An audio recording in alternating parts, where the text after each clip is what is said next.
십자가 그 사랑 멀리 떠나서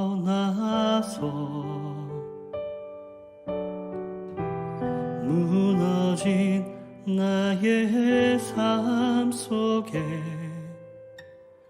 잊혀진 주 은혜 돌 같은 내 마음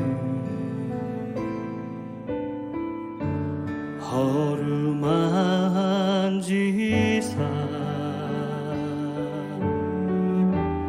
다시 일으켜 세우신 주를 사랑합니다. 주 나를 보아시고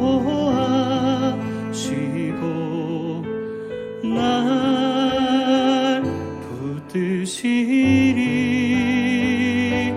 나는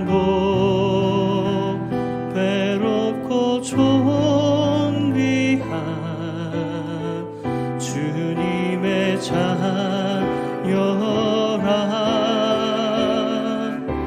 주 나를 보아시고 날 붙드시리. 나는 괴롭고 존귀한 주의 자녀라. 지나간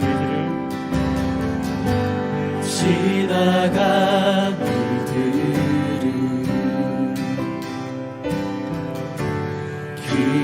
기억하지 않고 이전에 행한 모든 일 생각지 않으리. 사막의 강물과 길을 내시는 주 내 안에 새 일에 가신 주만 바라보리라. 주 나를 보아시고 주 나를 보아시고 날 붙드시리. 나는 외롭고 존귀한 주님의 자녀라. 주 나를 보아시고 날 붙드시리. 나는 외롭고 존귀한 주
이에 님시의 손자 여호사밧의 아들 예후가 요람을 배반하였으니 곧 요람이 온 이스라엘과 더불어 아람의 왕 하사엘과 맞서서 길르앗 라못을 지키다가 아람의 왕 하사엘과 더불어 싸울 때 아람 사람에게 부상한 것을 치료하려 하여 이스라엘로 돌아왔던 때라.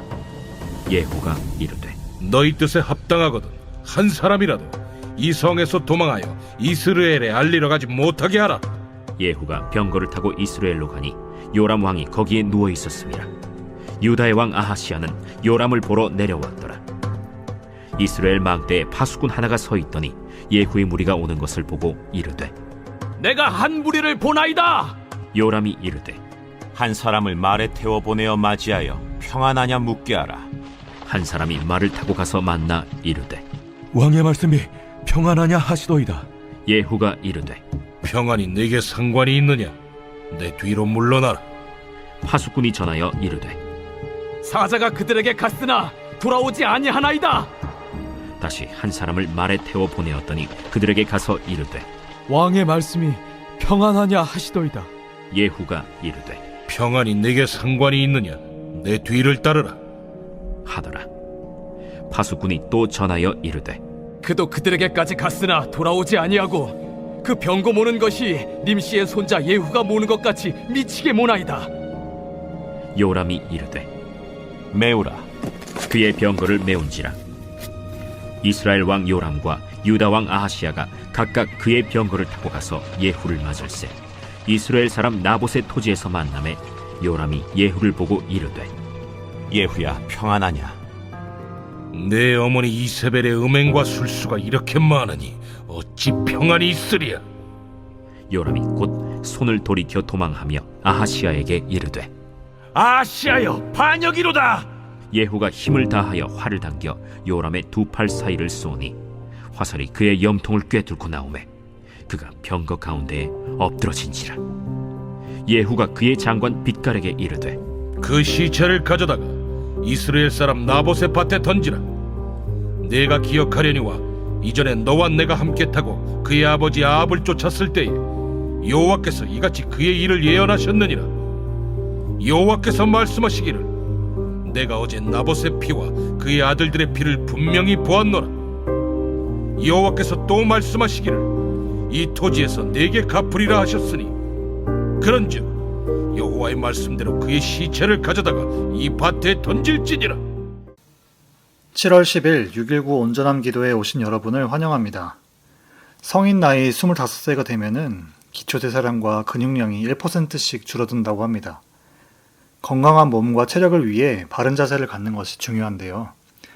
올바른 자세는 먼저 등과 어깨가 굽지 않은 상태로 쫙 펴주는 것이 중요합니다. 그 상태에서 배를 안쪽으로 집어넣고 살짝 긴장을 주는 정도로만 힘을 주어야 합니다. 하지만 너무 힘을 주었다간 호흡불량, 체하거나 소화불량을 초래할 수도 있습니다. 설교 전에 왜 이 자세 얘기를 하냐고요?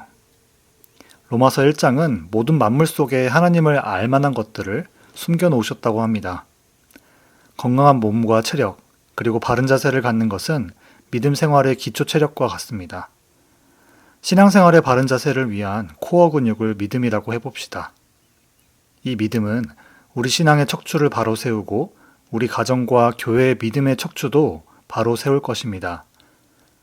코어 근육 같은 믿음의 기초는 기쁨과 소망입니다. 기쁨은 이번 주 담임 목사님의 주일 설교의 주제였던 기쁨, 즉 구원으로 말미암는 기쁨입니다. 그리고 소망은 다시 오실 예수님을 믿는 믿음과 그 날을 기다리는 믿는 자들의 태도입니다. 오늘 본문 북이스라엘은 코어 근육, 즉 믿음이 없어 심판을 받게 됩니다. 요람 왕의 아버지 아합과 그의 어머니 이세벨로 인한 우상 숭배로 이스라엘의 대를 이을 신앙의 척추는 볼품없이 휘어져 있습니다. 하나님의 심판의 경고를 듣기 싫어하던 이스라엘은 하나님에 대한 믿음도 잃었습니다.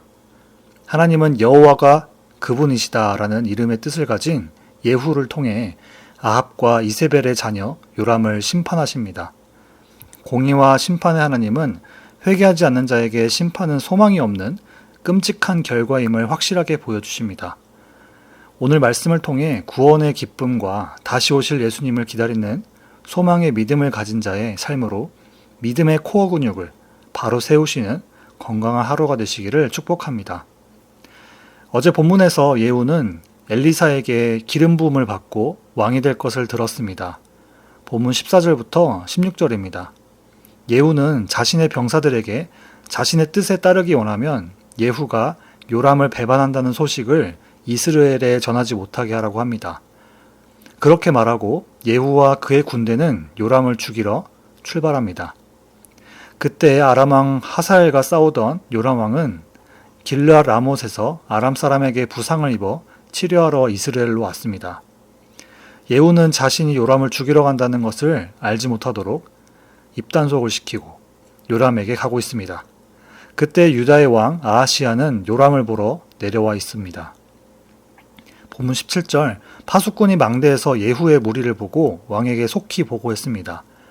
파수꾼은 예후의 무리가 아직 멀리서 오고 있어서 예후의 무리라는 것이 식별되지 않았던 것인지 요람에게 한 무리를 보았다라고 보고합니다. 요람은 그 소리를 듣고 그 무리에게 평안하냐고 묻도록 사람을 보냈습니다. 개역개정 버전 성경에서는 평안하냐고 물으라고 기록되어 있지만 새 번역에 보면 그 뜻이 오는 무리가 평화의 소식인지 물으라는 것이었습니다. 맥락상 요람은 그들이 아군인지 적군인지 식별하고자 했음을 알 수 있습니다. 아군이라면 아람과 전쟁에서 이겼다는 것이고 졌다면 아람 군대가 오는 것이었겠죠. 본문 18절 요람의 사신은 예후에게 평안을 물었지만 예후는 평안이 너에게 무슨 상관이냐며 뒤로 물러나라 합니다. 요람의 파수꾼은 요람에게 사자가 그들에게 갔지만 돌아오지 않았다고 보고합니다. 본문 19절 다시 한 사람을 말에 태워 보내 전과 같이 평안한지 물으라고 합니다. 예후는 또다시 요람의 사신에게 평안이 너랑 무슨 상관이냐 물으며 뒤를 따르라고 합니다. 예후가 평안이 너와 무슨 상관이며 자신의 뒤를 따르라 한 것의 의미는 진정한 평안을 얻기 위해서는 자신의 뒤에 서라는 말이었습니다. 하나님을 주인으로 삼지 않았던 요람에게는 진정한 평안이 없었습니다. 그래서 이스라엘에 오고 있는 무리가 평안의 소식이기를 막연하게 바라며 사람을 보냈습니다. 처음에 오지 않았다면 평안이 아닌 줄 알았을 텐데 이상하게도 또다시 평화의 소식인지 확인하기 위해서 사람을 보냈습니다. 북이스라엘에 지대한 영향을 미친 아합과 이세벨, 그들을 부모로 둔 요람은 북이스라엘에서 막강한 권력을 가졌다고 볼 수 있습니다. 하나님을 떠난 북이스라엘 사람들의 눈에도 요람은 힘있는 가문의 사람, 그리고 유다와 연합할 정도로 정치적으로도 뛰어난 자라고 이해했을 것입니다. 그런 요람에게 감히 반역이란 말도 입에 꺼내지 못할 정도로 막강해 보였을 것입니다. 하지만 하나님께서 보시기에는 우상숭배로 가증한 모습이며 곧 멸망받을 자였고 그 마음에는 평안이 없어 불안했습니다. 그래서 계속 사신을 보내 다시 확인하고 싶은 것이었죠. 하지만 nim시의 손자 여호사밧의 아들 예후는 달랐습니다. 요람이 보낸 두 사신과의 대화에서 마치 자신에게 참 평안이 있으니 내 뒤에 따라오라고 합니다. 그리고 두려움보다는 그의 군대와 함께 요람을 죽일 태세로 달려가고 있습니다. nim시에 대한 언급은 성경에 많이 없지만 당시 널리 알려진 인물이었을 것입니다. 열왕기하 9장 14절에서는 예후를 nim시의 아들이라고 표현했는데 아들이라는 히브리어 벤, 이 벤은 후손이라는 뜻도 가지고 있으므로 nim시의 손자로 이해할 수 있겠습니다. nim시의 아들이자 예후의 아버지인 여호사밧은 유다의 왕 여호사밧과 동명이인일 뿐 전혀 다른 사람입니다. 그 또한 nim시와 같이 성경에서 언급된 부분은 없지만 이들은 여호사밧의 이름과 같이 군인이 배출된 보수적인 종교 그룹을 나타내기도 합니다. 그래서 예후의 혈통을 설명하기 위해 그의 할아버지 nim시와 그의 아버지 여호사밧을 언급했습니다. nim시의 히브리어 뜻은 구출하다, 끌어내다, 건져내다 라는 의미를 가졌고 여호사밧은 여호와께서 판단하신다, 여호와께서 심판하신다 라는 의미를 가졌습니다. 예후는 여호와께서 한 분이시다, 여호와가 그분이시다 라는 의미를 가졌습니다. 예후 가문의 소개는 구원과 심판하시는 여호와가 그 하나님이시다 라는 메시지를 보여주는 듯합니다. 그 가문의 이름을 새긴 하나님의 이름을 가지고 예후는 이스라엘을 패역하게 한 원흉인 요람을 심판하러 가고 있습니다. 오늘 본문의 첫 번째 포인트는 믿음의 코어 근육은 십자가와 부활 복음 묵상으로 키운다입니다. 예후가 북이스라엘의 왕 요람을 두려워하지 않을 수 있었던 이유는 자기 가문의 이름의 뜻으로 알 수 있습니다. 그에게는 구원해 주시고 공의와 정의로 심판하실 그 여호와 하나님이 함께한다는 믿음이 있었습니다. 우리가 두려워하고 겁을 내고 타협하는 이유가 무엇일까요? 세상의 소리와 흐름이 기준이 될 때 두려울 수밖에 없습니다. 예수님은 부활하시고 더 이상 무덤에 계시지 않는데 여전히 예수님의 죽음 앞에만 머물러 있는 것입니다. 예수님의 십자가와 부활이 없는 믿음, 십자가와 부활을 잘 모르는 믿음은 헛된 믿음입니다. 예수님의 십자가 사건은 사탄의 계략에 따라 예수님을 죽음으로 몰고 간 사건으로 보여집니다. 그래서 예수님의 제자들은 패배감에 빠졌고 예수의 제자라는 게 들킬까봐 숨었고 예수님의 수제자 베드로는 3번이나 부인했습니다. 하지만 진실은 그렇지 않습니다. 십자가는 실패가 아닌 하나님의 언약 성취이고 또 십자가에서 죽으셨기에 3일 만에 부활하심으로 그가 하나님의 참 아들이심을 증명하고 죄에서 승리하신 또 이기신 모습을 우리는 알 수 있습니다. 부활을 목격한 자들에게는 영원한 생명의 증거가 되셔서 산 소망이 되신 분이 예수님이시지요. 믿음은 하나님의 선물로 주어지기도 하지만 우리가 사모하며 꾸준히 길러야 하기도 합니다. 십자가와 부활을 깊이 성실하게 묵상하며 믿음의 근육을 단단하게 합시다. 십자가는 우리에게 날마다 구원의 기쁨을, 부활은 영원한 생명과 예수님이 다시 오실 그날을 사모하게 할 것입니다. 내가 어떻게 해결할 수 없는 죄의 문제에서 구원받았고 주님 다시 오시면 영원한 나라에 들어갈 것이므로 이 땅에서의 크고 작은 일들을 믿음으로 견디고 이겨낼 근육이 생기는 것입니다. 목적지가 저기 있다는 것을 알고 있기 때문에 세상이 하나님보다 더 크게 보일 수는 있어도 그게 진실이 아니라는 것을 알고 하나님을 바라보며 가는 것입니다. 십자가의 도가 멸망하는 자들에게는 미련할 뿐 믿는 자들에게는 구원의 소망입니다. 공의와 정의의 하나님이 우리를 구원하셨습니다. 악한 것을 심판하실 하나님의 약속을 신뢰하는 믿음으로 담대하시길, 십자가와 부활로 믿음의 코어 근육을 키워 든든히 서시기를 축복합니다. 본문 20절입니다. 파수꾼은 또 사람이 돌아오지 않음을 확인했으나 성 가까이 온 무리가 예후의 무리인 것을 보았는데 그 모습이 심상치 않음을 보고합니다. 본문 21절, 요람은 그 소식을 듣고 요람과 유다의 왕 아하시야는 자기 병거를 준비해서 예후를 향해 출발했습니다. 그리고 그들은 길르앗 라못에서 만났습니다. 본문 22절, 요람은 예후에게 물었습니다. 평안하느냐? 라는 질문은 즉 전쟁에서 이겼느냐였겠죠. 예후는 요람에게 이렇게 대답합니다. 내 어머니 이세벨이 가져온 음행과 술수가 저렇게 많은데 평안하겠냐? 이세벨이 가져온 우상 신상들과 마술 부리는 것들에 대한 이야기입니다. 그 우상 신상과 마술로 이스라엘의 진정한 평안은 사라졌음을 내포하고 있는 것이지요. 이 언급을 통해 예후는 자신이 반란을 일으키는 것이며 반란의 진정한 이유를 드러냈습니다. 본문 23절, 요람은 예후가 전쟁에서 승리한 소식을 가져오기를 기대했으나 반역에 놀랐으며 유다왕 아하시야에게 반역이라 외치며 도망갔습니다. 오늘 본문의 두 번째 포인트는 복음으로 키운 믿음, 코어 근육은 평안을 준다입니다. 믿음 코어 근육을 가졌던 예후와 다르게 요람의 마음에는 평안이 없었습니다. 평안이 없다는 것은 하나님이 그의 주인이 되시지 않다는 것입니다.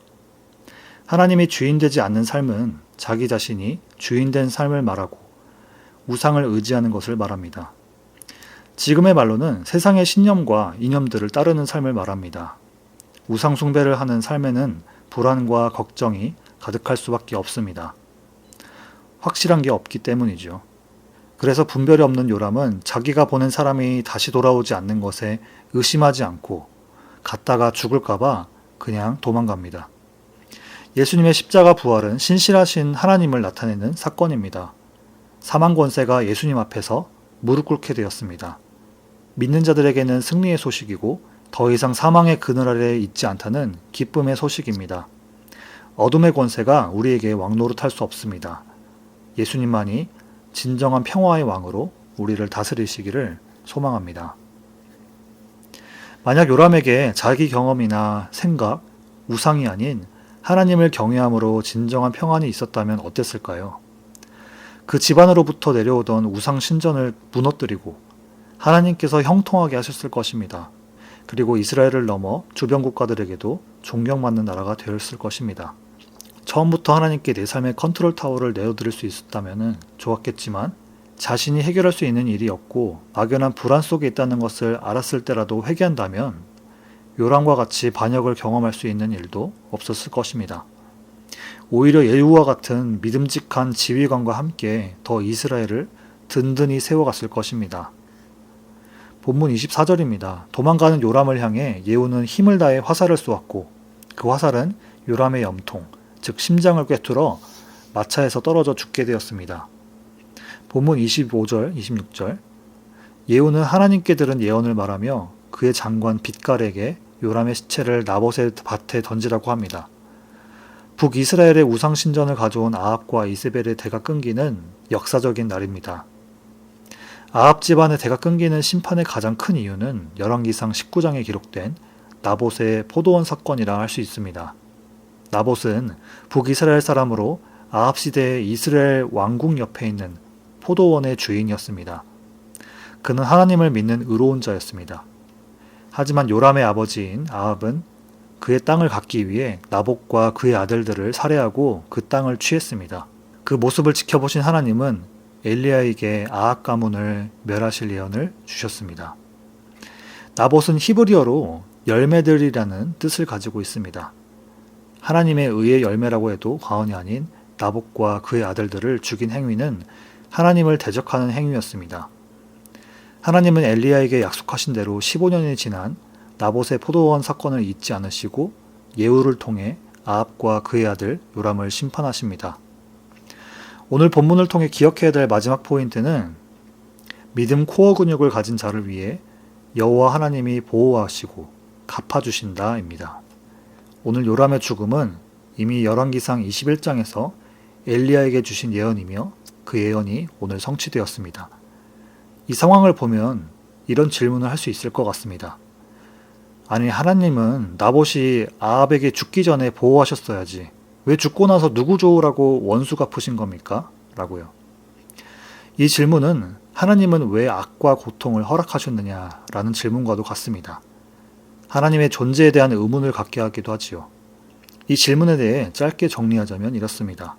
먼저는 하나님께서 악과 죄의 영역을 허락하셔서 인간이 의지할 대상이 하나님밖에 없음을 알게 한다는 것입니다. 죄로 인해 세상은 악하고 그런 악함을 지켜보는 나도 결국에 죄에서 벗어날 수 없구나. 죄에서 벗어날 수 없는 인간은 구원자 예수님의 도우심을 구할 수밖에 없는 존재이구나 라는 것을 알게 한다는 것이지요. 죄는 인생의 종착점, 사망을 향해 달려갈 때까지 기쁨과 소망을 바라보지 못하도록 합니다. 즉 오늘 함께 나눈 믿음의 코어 근육이 없는 상태를 말합니다. 하지만 예수님께서 이 모든 것을 해결하셨습니다. 예수님께서 이 땅에 오신 이유는 몸의 구원이 아니라 영의 구원을 위해 오신 분이십니다. 영원한 그 생명이 있음을 십자가와 부활 사건으로 보여주셨고 하나님의 나라를 소망하게 하셨습니다. 예수님의 이 놀라운 사건은 죄로 인해 100년 남짓밖에 살지 못하는 우리 인생에 영원한 생명을 생각하게 하며 이 땅에서의 고난과 고통에만 집중할 게 아니라는 것을 알게 하셨습니다. 그러기 위해서는 예수님을 믿는 우리가 이 땅에 있으면서 영원한 생명을 위해 준비하는 삶, 즉 믿음의 코어 근육을 준비하게 합니다. 그렇다면 고통 가운데서도 기쁨과 소망을 잃지 않을 것입니다. 영원한 생명과 심판하시는 하나님을 모르고 무시했던 아합과 이세벨 그리고 요람은 하나님 앞에서 교만했습니다. 그들은 이스라엘이 하나님 앞에서 계속 죄를 행하게 했습니다. 하나님은 하나님의 사람들을 그들에게 보내어 회개할 기회를 주셨지만 그들은 귀담아 듣지 않고 결국에 심판의 멸망을 당하게 됩니다. 요한계시록 6장에서는 고난 가운데 있는 하나님의 사람들의 탄식에 대한 기록이 있습니다. 요한계시록 6장 9절 말씀에 하나님의 말씀과 그들이 가진 증거, 예수 그리스도의 십자가와 부활의 증거를 가진 자들이 나옵니다. 이들은 하나님의 심판의 날에 우상에 배교하지 않고 구원의 하나님, 공의의 하나님을 찾고 있습니다. 그 다음 장 7장에서는 하나님의 천사가 와서 하나님의 종들, 즉 하나님의 말씀을 지킨 자들을 구원하는 장면이 있습니다. 성경에는 이와 같이 최종 심판이 있다는 것이 여러 곳 기록되어 있습니다. 최종 심판의 날이 정확하게 언제인지 모르지만 그날이 온다는 것을 알고 믿음으로 기다리는 자들에게는 하나님께서 천국 소망과 예수 그리스도에 대한 복음의 그 기쁨을 날마다 누리게 하실 것입니다. 예수님을 믿지 않는 자들에게는 오늘 본문의 요람과 같이 분주하게 거짓 평안을 찾다가 결국 끔찍한 결과를 초래하게 될 것입니다. 여러분, 십자가와 부활의 말씀을 깊이 묵상하며 믿음의 코어 근육을 키웁시다. 비진리가 가득한 세상 속에서 요동하지 않고 우리는 평안함을 누릴 수 있을 것입니다. 우리와 함께 하시는 성령님을 의지하고 있는 곳에서 사랑하는 내 주변 사람들이 아합이나 요람과 같이 심판받지 않도록 복음을 전합시다. 그런 삶을 살 때 우리 안에 진정한 평안과 기쁨을 주시는 예수님의 은혜를 풍성하게 경험하시기를 축복합니다. 오늘 들은 말씀 붙들고 같이 기도하시겠습니다. 예수님의 십자가와 부활의 복음을 날마다 묵상하여 든든한 믿음을 세우게 해달라고, 온전한 믿음 가운데 주시는 평안을 경험하게 해달라고, 또한 그날에 역사하실 공의와 의의 하나님을 기대하면서 이 땅에서 믿음의 길을 잘 걷게 해달라고 들은 말씀 붙들고 같이 기도하시겠습니다.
두 번째로 교회를 위해서 같이 기도하시겠습니다.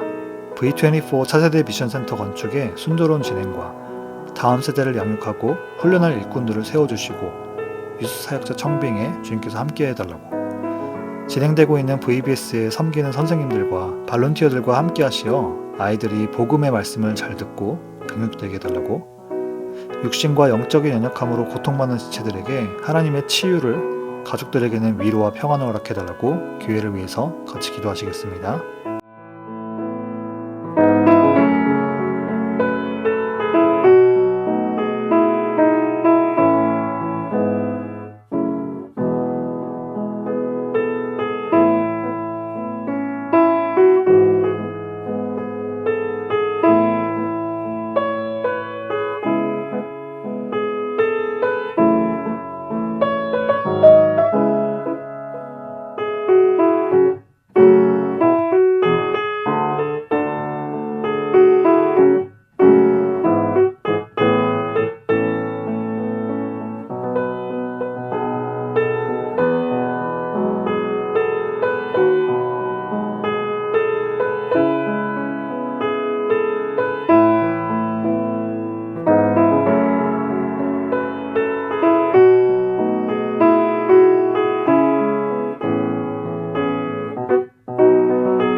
마지막으로 여름 선교사역과 선교지휘에서 같이 기도하시겠습니다.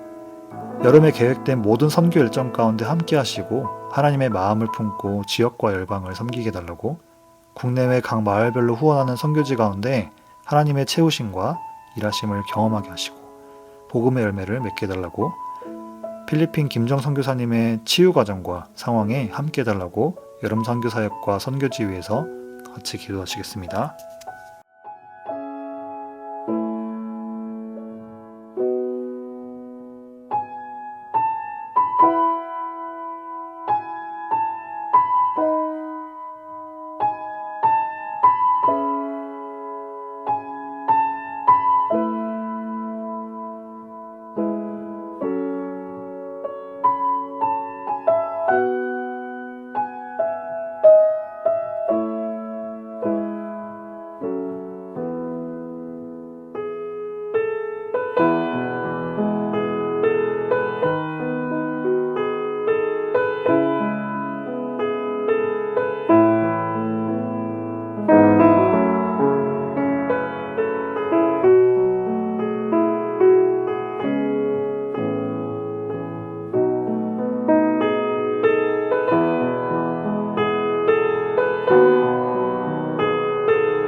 이제 함께 주기도문 하심으로 개인 기도하시고 6.19 온전한 예배를 마치도록 하겠습니다.